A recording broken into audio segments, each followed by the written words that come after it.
Roger, TV circuit breaker's in. Read loud and clear. Roger. And we're getting a picture on the TV. You got a good picture, huh? There's a great deal of contrast in it, and currently it's upside down on our monitor, but we can make out a fair amount of detail.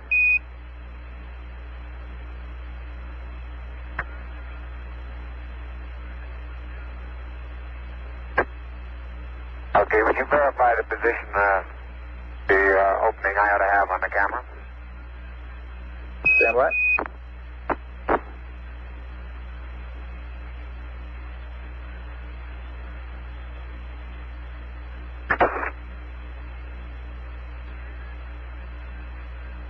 Okay, Neil, we can see you coming down the ladder now.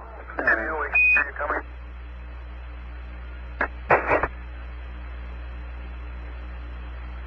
Okay, I just checked, getting back up to that first step. That isn't collapsed too far, but it's adequate to get back up. Roger, we copy. It's a pretty good little jump.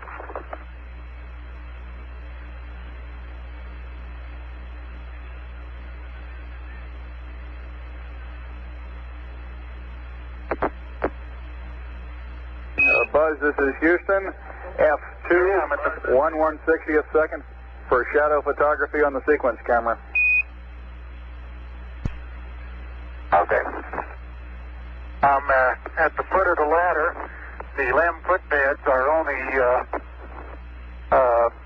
depressed in the surface about 1 or 2 inches, although the surface appears to be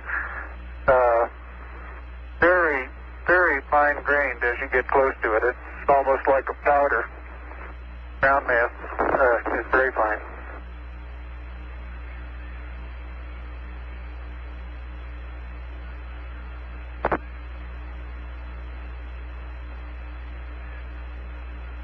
I'm going to step off the LEM now.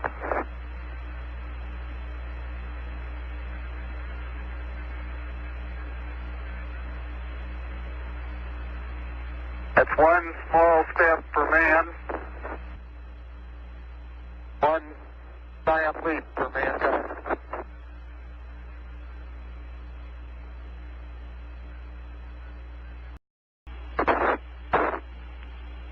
Houston, how close are you able to get things in focus?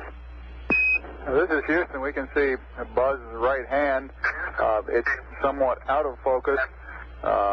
I'd say we were focusing down to probably, about 8 inches to a foot behind the position of his hand when he was pulling out the cable.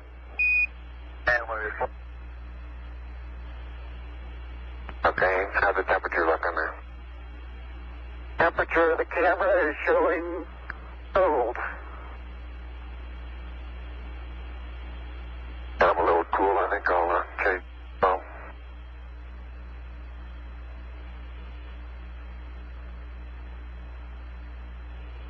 I'm on intermediate now, Houston, and I show 3.78. No flags, 74. Houston, roger out. And we'll probably need a little distance at back location. Television camera.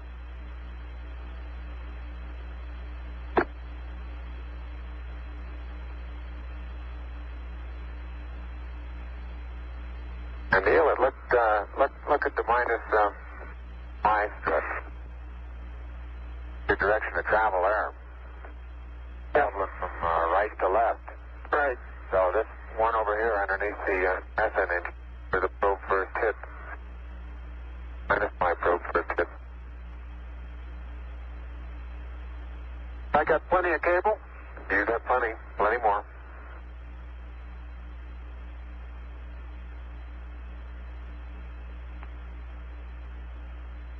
Okay, I think I got the end of it.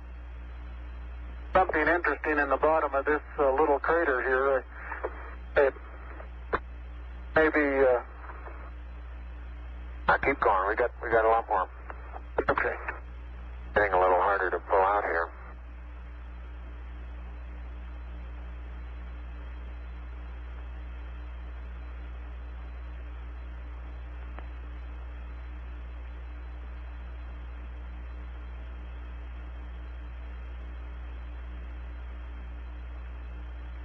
If you stand on the ladder facing forward, the -Y strut is the landing gear to your left. Say I am, Buzz.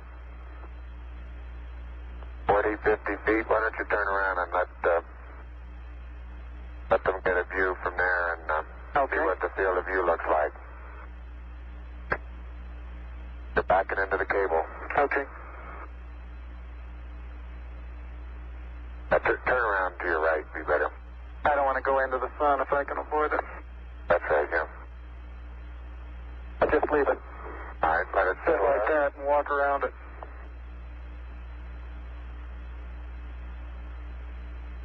Houston, how's that field of view going to be? Pick up the mesa far away? Right.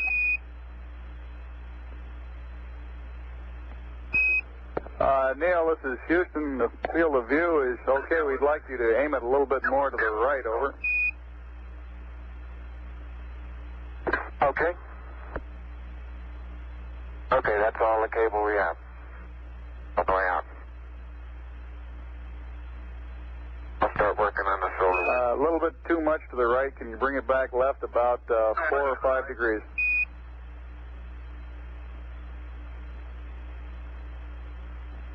Okay, that looks good, Neil. Hey, that looks good, Neil. Okay, now, think I ought to be farther away or closer? Can't get too much further away. Let's try it like that for a while. I'll get a couple panoramas with it here. Roger, you look okay as far as distance goes, Neil, and we'll line you up again when you finish the panorama. You're going too fast on the panorama sweep. You're going to have to stop for... I haven't stopped. I haven't set it down yet. That's the first picture in the panorama. Right there. Roger.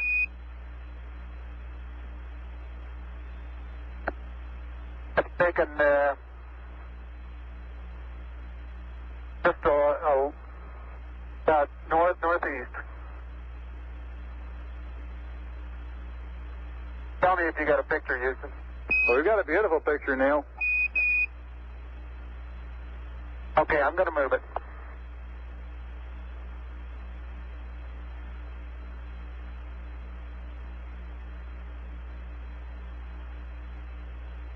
Okay, there's another good one.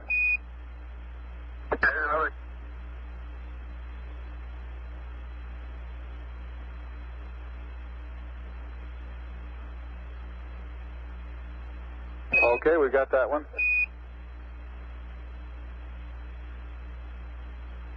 Okay, now this one's right down sun, straight west. And I want to know if you can see an angular rock in the foreground. Roger, we have a large angular rock in the foreground, and looks like a much smaller rock a couple of inches to the left of it, over. Right, and then on beyond it about 10 feet is an even larger rock that's very rounded.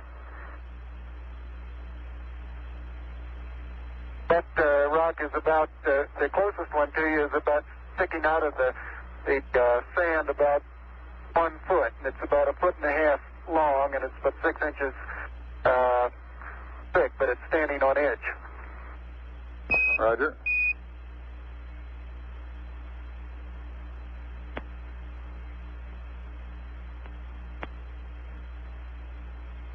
Okay, Neil, I've got the table out. Got a bag deployed. We got this view, Neil.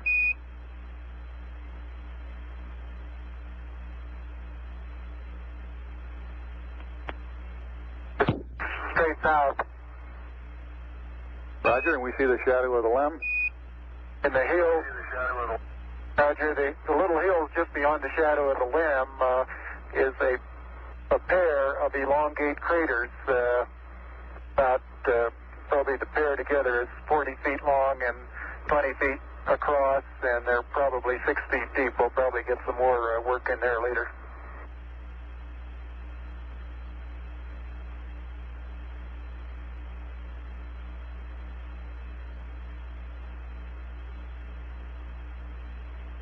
Roger, and we see Buzz going about his work. How's that for a final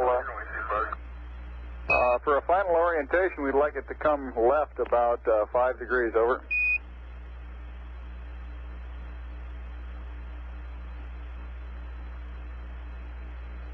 Back to the right about half as much.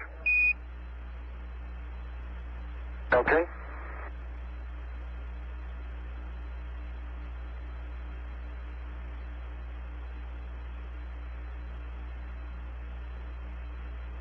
Okay, that looks good there, Neil. Yeah, that looks... Houston, Columbia on the high gain, over. Columbia, this is Houston, reading you loud and clear, over. Yeah, this is Houston reading. Yeah, reading you loud and clear. How's it going? Roger, the EVA is progressing beautifully. I believe they're setting up the flag now. Great. I guess you're about the only person around that doesn't have TV coverage of the scene. That's all right, I don't mind a bit.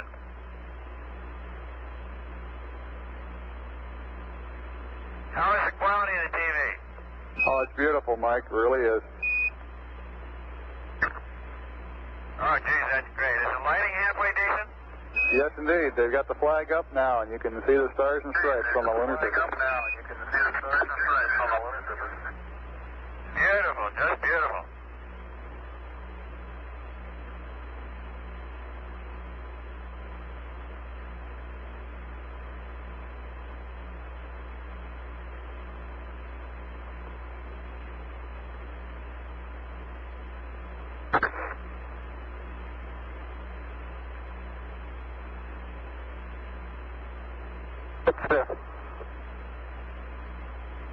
See if you can pull that end off a little bit. Tighten that end up a little.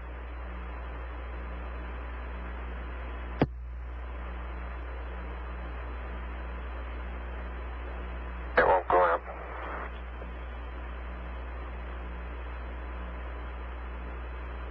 Okay.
You do have to be rather careful to keep track of where your center of mass is. Sometimes it takes about 2 or 3 paces to make sure that you've got your feet underneath you.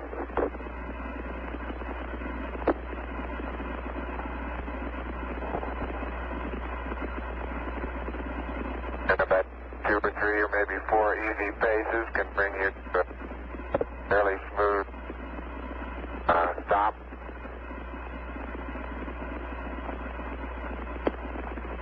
Direction. Like a football player, you just have to put out to the side, cut a little bit.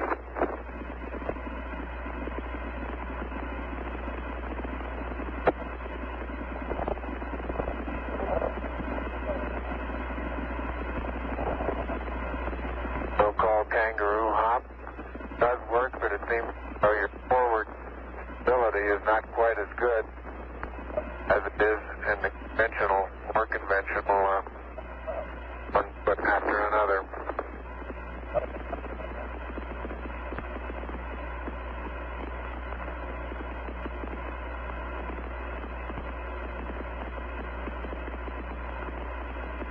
far as saying what a sustained pace might be. I think the one that I'm using now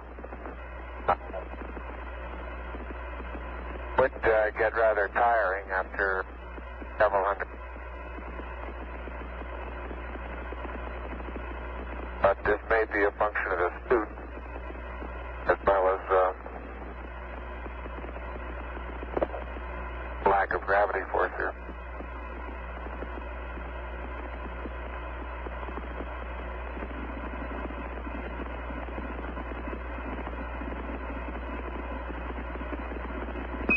Tranquility Base, this is Houston. Could we get both of you on the camera for a minute, please?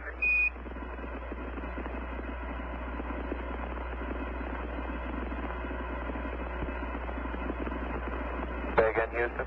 Roger, we'd like to get both of you in the field of view of the camera for a minute.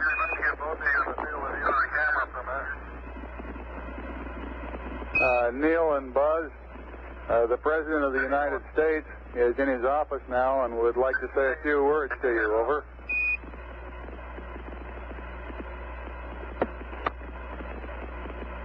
That would be an honor. Go ahead, Mr. President. This is Houston out. Hello, Neil and Buzz. I'm talking to you by telephone from the Oval Room at the White House. And this certainly has to be the most historic telephone call ever made. I just can't tell you how proud we all are of what you do. For every American, this has to be the proudest day of our lives. And for people all over the world, I am sure they too join with Americans in recognizing what an immense feat this is. Because of what you have done, the heavens have become a part of man's world. And as you talk to us from the Sea of Tranquility, it inspires us to redouble our efforts to bring peace and tranquility to Earth. For one priceless moment in the whole history of man, all the people on this earth are truly one. One in their pride in what you have done, and one in our prayers that you will return safely to Earth.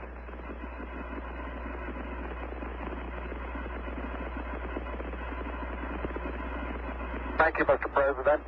It's a great honor and privilege for us to be here representing not only the United States, but men of peace of all nations, and with interest and a curiosity and with a vision for the future.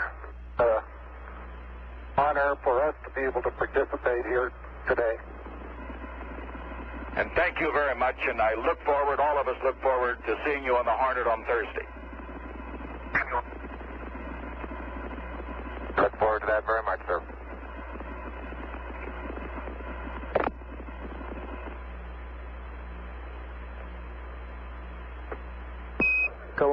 Columbia, this is Houston, over.